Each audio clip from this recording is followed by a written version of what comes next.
மேஷம், விருச்சிக லக்னத்தில் பிறந்தவர்களுக்கு புதன் தசா வரவே கூடாது.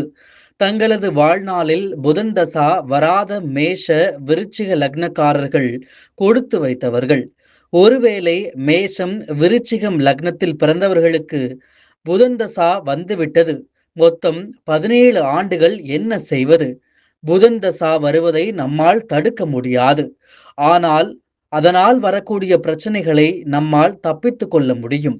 மேஷம், விருச்சிக லக்னக்காரர்களுக்கு புதன் தசா வந்துவிட்டால் கடன் வாங்குவதை தவிர்க்க வேண்டும். அதைவிட முக்கியம், நண்பர்கள், தெரிந்தவர்களுக்கு உங்கள் பெயரில் கடன் வாங்கி தருவதோ, ஜாமீன் கையெழுத்து போடுவதையோ தவிர்க்க வேண்டும். புதிதாக வீடு, நிலம் வாங்கும்போது பத்திரத்தை நன்கு படித்து பார்த்து வாங்க வேண்டும். வில்லங்கம் ஏதாவது இருக்கிறதா என்று ஒன்றுக்கு பல முறை படித்து பார்க்க வேண்டும்.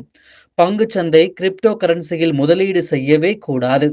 விலை உயர்ந்த மொபைல், லேப்டாப் போன்றவற்றை வாங்கும்போது ஜாக்கிரதையாக இருக்க வேண்டும்.